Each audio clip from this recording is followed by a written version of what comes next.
Choque en pediatría. Entonces, vamos a ver en esta revisión la definición, fisiopatología, clasificación, manejo y al final un caso clínico para un poco aplicar lo que vamos a ver durante la ayudantía. ¿Cómo se define shock séptico? Es un estado caracterizado por una entrega inadecuada de sustratos y de oxígeno, la cual va a ser insuficiente para poder cumplir con los requerimientos metabólicos del organismo. Va a haber primero una hipoperfusión tisular, luego una hipoxia tisular, metabolismo anaeróbico, acumulación de ácido láctico, daño celular, daño orgánico, falla orgánica múltiple y muerte. Es un proceso entonces que comienza de a poco con la hipoperfusión tisular y que va evolucionando hasta la muerte. ¿Ya? Para poder entender el proceso, es importante que conozcamos la fisiopatología. Los componentes de la entrega de oxígeno van a depender de dos pilares fundamentales, que son el gasto cardíaco y el contenido arterial de oxígeno. El gasto cardíaco a su vez va a depender de la frecuencia cardíaca y del volumen inyectivo, y de la precarga, postcarga y del inotropismo, que es la capacidad de contracción del corazón. Y el contenido arterial de oxígeno va a depender de la hemoglobina, de la saturación y del oxígeno disuelto. Es importante que tengan esto en mente para poder entender los mecanismos compensatorios del shock. Siempre tiene que existir entonces un equilibrio entre el transporte de oxígeno y el consumo de oxígeno. ¿Qué son las cosas que aumentan el consumo de oxígeno? Por ejemplo, alguna infección, una inflamación, la temperatura, un trabajo respiratorio, la agitación, la síntesis proteica, ¿ya?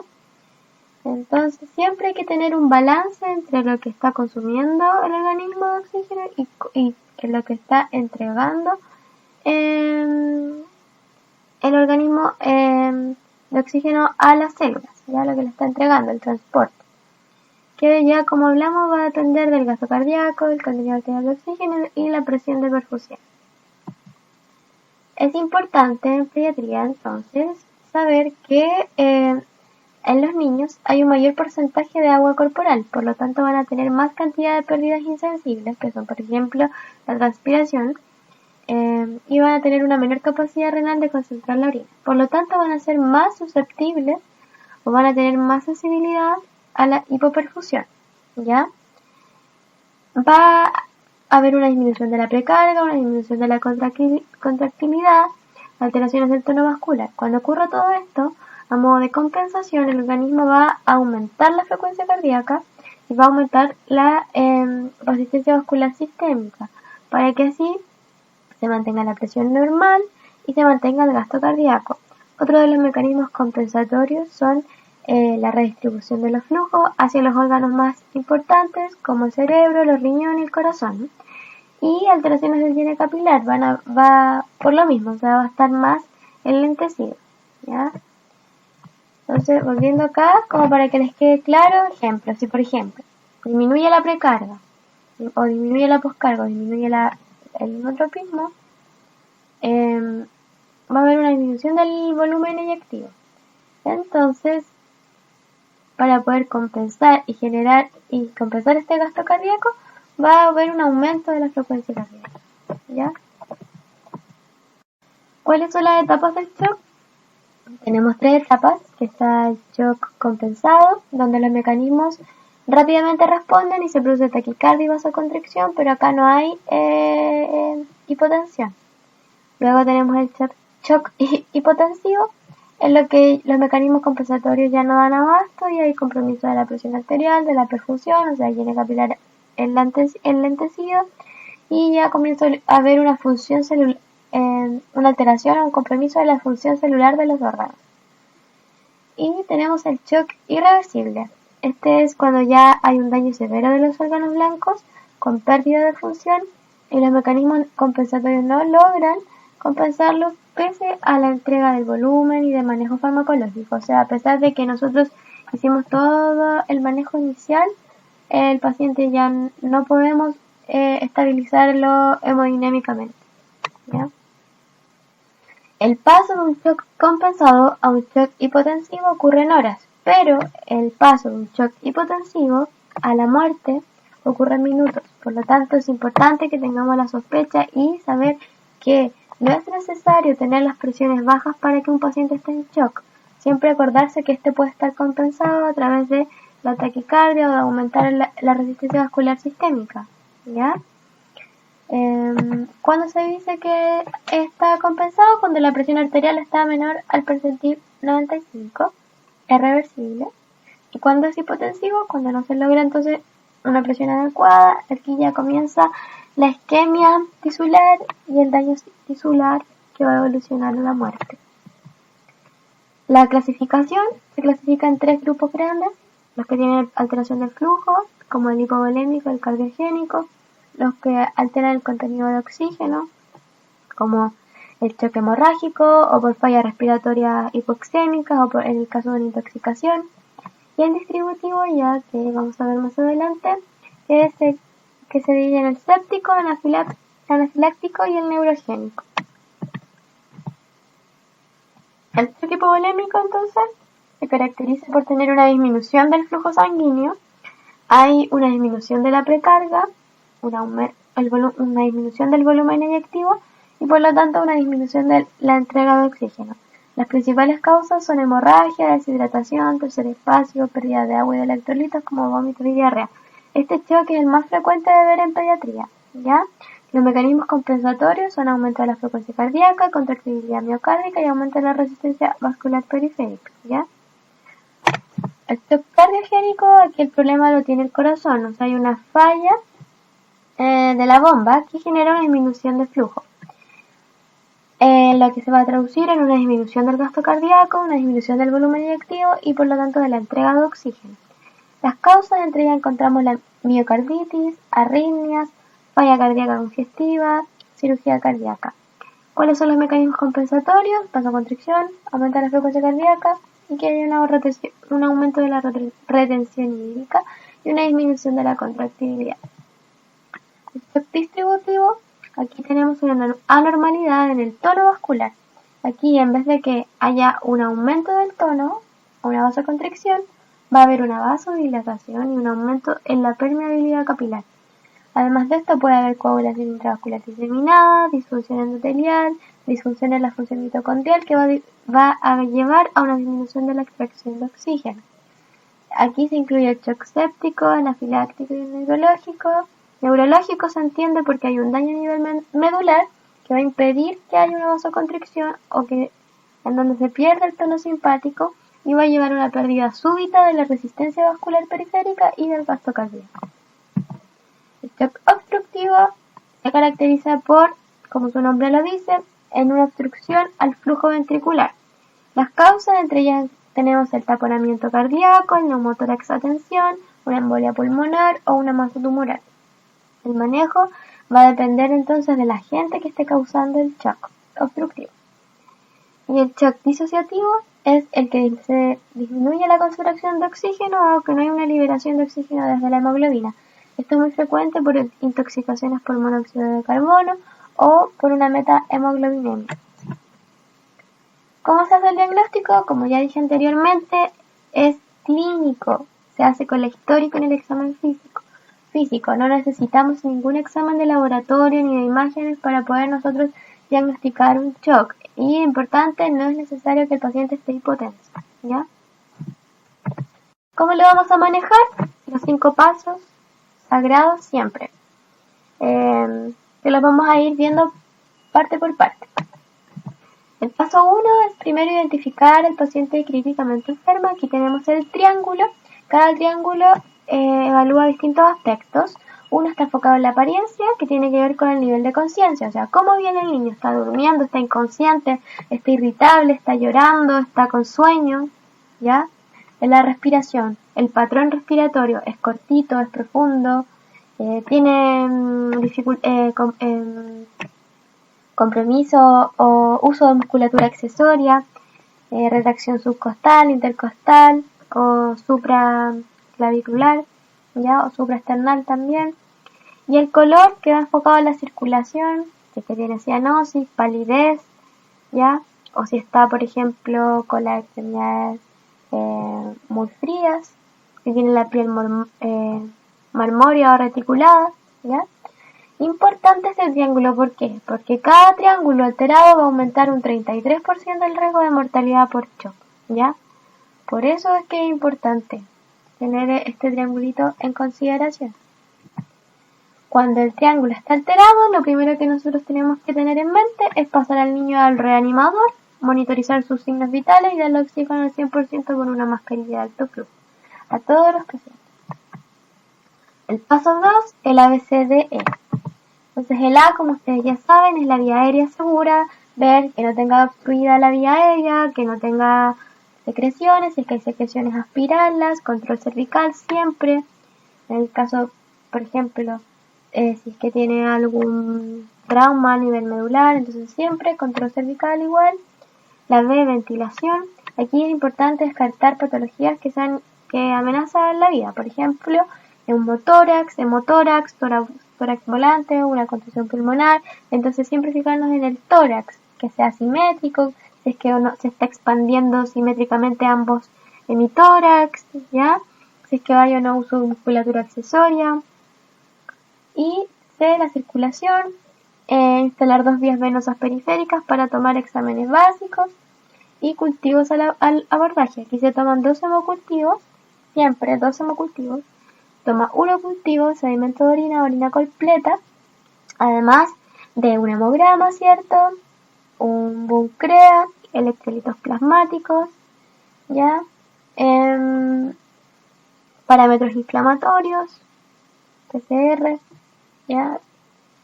Una sonda Foley para ver cuánto el niño está orinando, porque es importante porque una de las últimas signos del shock es cuando los niños están anúricos.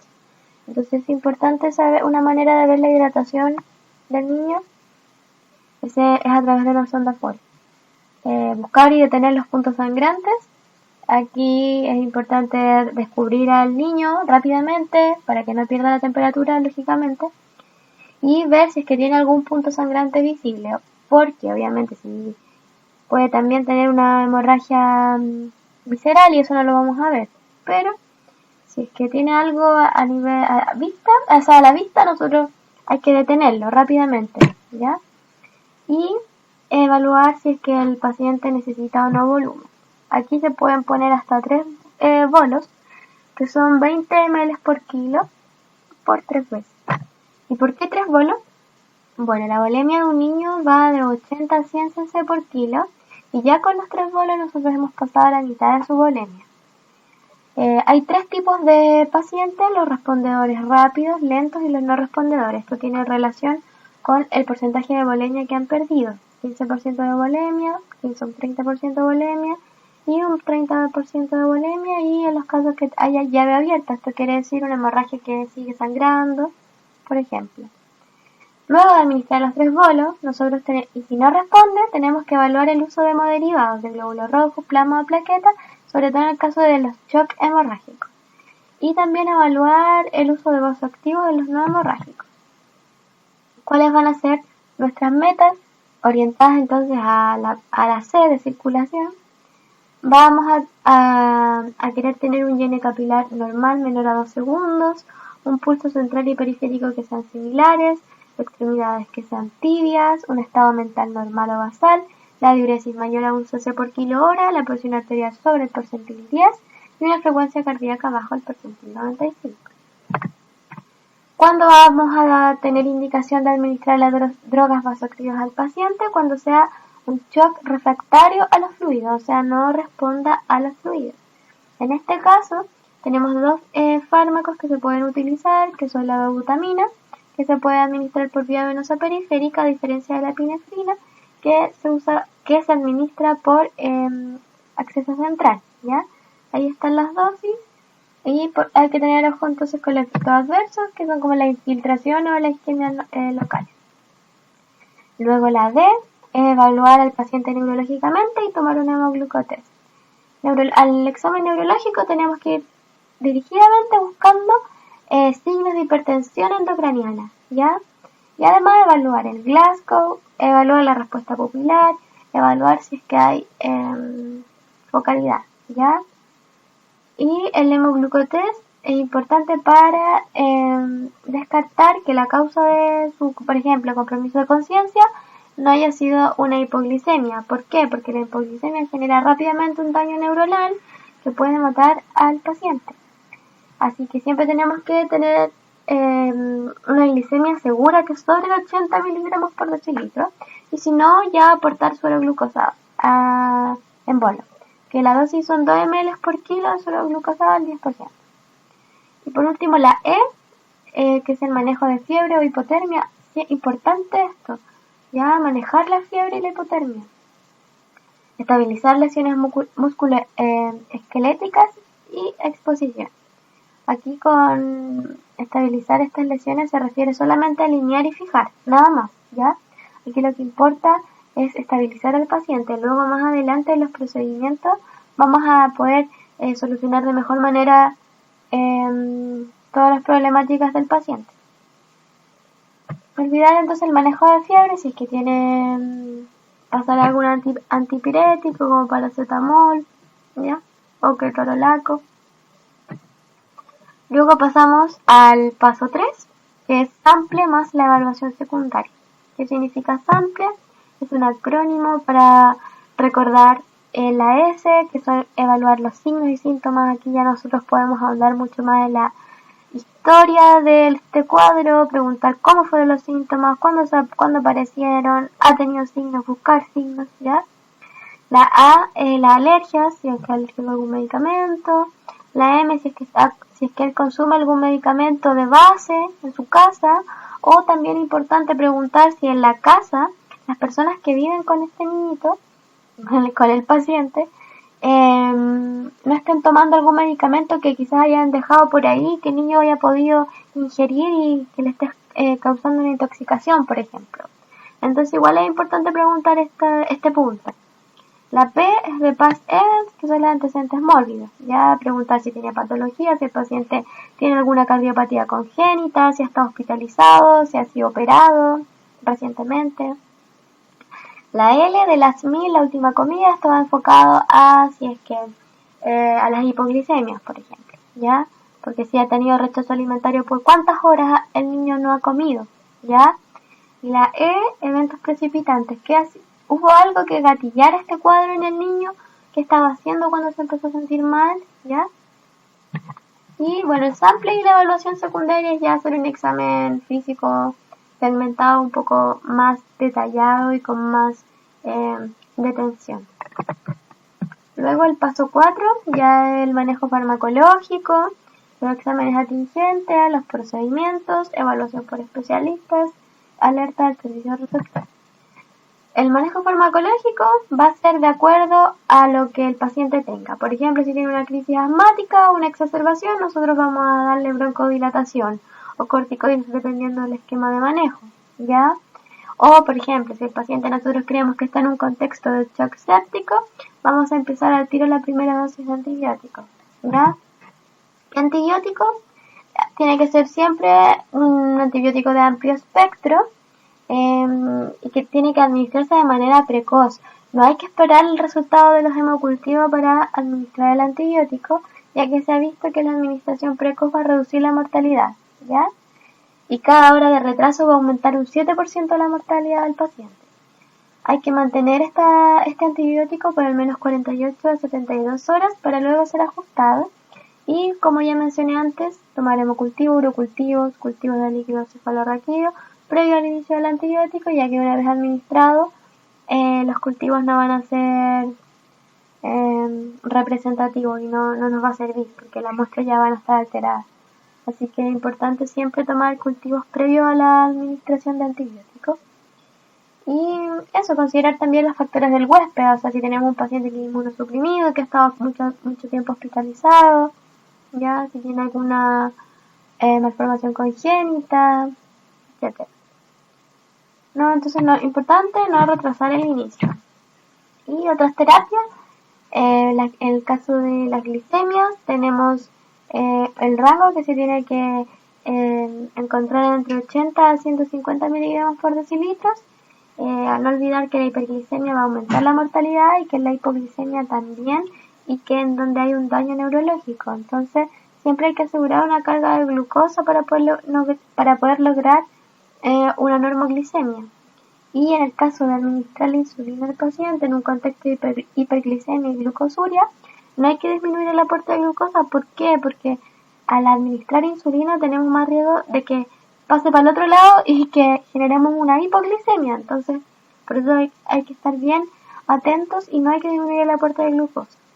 Y el calcio también, fijarnos en la calcemia, ya que la hipocalcemia va a contribuir y perpetuar en la disfunción miocárdica y la hipotensión. ¿Ya? Entonces, si el paciente está con hipocalcemia, también hay que corregir. Y exámenes atingentes dentro de este mismo paso 4. Aquí ya podemos realizar todos los exámenes que nos van a ayudar en nuestro diagnóstico, ¿cierto? Como por ejemplo radiografías, escáner de tórax, de abdomen, de pelvis, cerebral, etcétera. Citoquímico y cultivos de liquiocefalorraquídeo, por ejemplo, ¿ya? Los procedimientos, aquí ya se pueden realizar las suturas, curaciones, toma de muestra especial, como por ejemplo la punción lumbar. Evaluación por especialistas, ya como el paciente está estabilizado hemodinámicamente, podemos ya consultar a profesionales para que nos apoyen en nuestro diagnóstico y en nuestros procedimientos. Como por ejemplo interconsulta cirujano, traumato, neurocirujano, gine, ¿ya? Y alerta del servicio receptor, con la información ya de los exámenes y de la retroalimentación de los especialistas, yo me puedo comunicar con el servicio receptor, o sea, que va a recibir. Luego el paso 5 es el traslado seguro. Hasta el último paso, quiero recalcar que estos 5 pasos no solamente se usan en un paciente con shock, sino que sirve para todo paciente que llega a urgencia. Y es muy importante y es súper bueno porque al tenerlo nosotros en mente es bien clarito lo que tenemos que ir haciendo. Así que para que se lo aprendan bien y cualquier duda después la puedan escribir en los comentarios, yo que les puedo responder, ¿ya? Paso 5 entonces, traslado seguro. ¿Qué significa esto? Hay que contestar estas 5 preguntas. ¿Cómo yo voy a llevar al paciente? Las condiciones, los requerimientos y la forma de traslado. O sea, ¿va a ir en una ambulancia? ¿Quién va a ir en esa ambulancia? ¿Voy a ir yo? ¿Va a ir una enfermera? ¿Va a ir un TEN? Las condiciones, ¿qué tiene que tener esta ambulancia? O sea, tiene que tener drogas vasoactivas, oxígeno, ¿ya? ¿Dónde voy a llevar al paciente? ¿Cuál va a ser el centro y el servicio más adecuado para poder resolver esta patología? Por ejemplo, si necesito que tengo una cirugía de urgencia, sí o sí tiene que ir a un hospital en donde haya un pabellón disponible. ¿Cuándo? Obviamente, el paciente tiene que estar estable, ¿ya? Esta pregunta va orientada a la situación clínica en la que el paciente tiene que estar para ser trasladado, si va a ser capaz de soportar adecuadamente este traslado, ¿ya? ¿Por qué? ¿Cuál va a ser el objetivo de mi hospitalización y mi traslado? ¿Y quién? ¿Quién lo va a recibir? ¿Quién va a autorizar este nuevo paciente que ingresa? Eso igual es importante, ¿ya? Y eso, ahora vamos por último para finalizar, un caso clínico para verlo más como la realidad. Paciente de 3 meses, sin antecedentes mórbidos, nacido de término, sin complicaciones ni perinatales. Fue nacido por parto normal, sin consultas por enfermedad durante su periodo de vida, se alimenta por lactancia materna. Presenta un cuadro de 72 horas de evolución de irritabilidad, rechazo alimentario, llanto, rinorrea acuosa, tos productiva, que comienza a 24 horas con fiebre y dificultad respiratoria progresiva. Ha presentado vómitos relacionados a la tos descritos por la madre. Entonces, ya con esto nosotros podemos ir pensando cuál va a ser la causa de lo que le está generando estos síntomas al paciente. Todos estos nos van a orientar entonces a quizás un shock séptico, porque hay fiebre, hay rechazo alimentario. El rechazo alimentario es una bandera roja en pediatría, o sea, un niño de 3 meses que no coma es muy, muy grave, puede generar hipoglicemias, como ya lo mencioné. Está irritable, ya tiene dificultad respiratoria que va progresando, o sea, ya tiene dos triángulos alterados de nuestro triángulo de urgencia. O sea, ya con esta clínica tiene un 66% más de riesgo de mortalidad por shock, ¿ya? Y por ejemplo, este que ha presentado vómitos relacionados a la tos descrita por su madre, los vómitos nos pueden hacer pensar en un shock hipovolémico, ¿ya? Estos fueron los parámetros de ingreso, en donde tenemos una frecuencia cardíaca de 166, una presión de 73,43, una temperatura de 38, saturando 93 ambiental. Se encuentra taquicárdico con un lleno capilar de 3 segundos, a nivel de conciencia irritable e hipoactivo, fontanelas normotensas, a nivel respiratorio sibilancias difusas en ambos campos y roncos difusos. Uso de musculatura accesoria sub e intercostal, escordetal 6 puntos. Lo de los cordetal se usa para la bronquiolitis, que es el síndrome bronquial obstructivo, ¿ya? Y ahí con 6 puntos ya me está diciendo que está moderado, o sea, ya habría que hacer una hospitalización abreviada. Y tiene un hemoglucos test de 128 miligramos por decilitro. Está dentro de lo no está hipoglicémico, así que ¿qué nos llama la atención de este cuadro? La taquicardia, lógicamente, que está sobre 166. Importante, los lactantes, taquicardia sobre 160. En los escolares, la taquicardia sobre 150 y en los adolescentes ya sobre 90. Además, tiene la presión que está en rango normal, tiene fiebre y tiene el llene capilar enlentecido. ¿Ya? O sea, hay una redistribución de flujo, algo está pasando, hipovolemia, será por una causa hemorrágica, no sabemos, ¿ya? Y además tiene está irritable, está hipoactivo. ¿Qué nos hace pensar esto? Que el paciente está en un shock normotensivo, o sea, un shock compensado, ¿ya?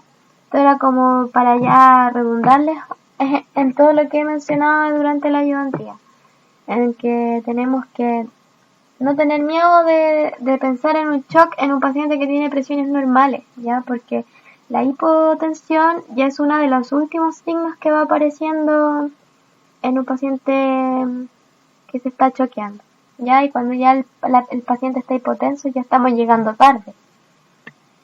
Así que eso básicamente, si tienen alguna duda o algo que no les haya quedado claro o que quisieran que yo les explicara, voy a estar atenta entonces a sus mensajes. Eso, muchas gracias.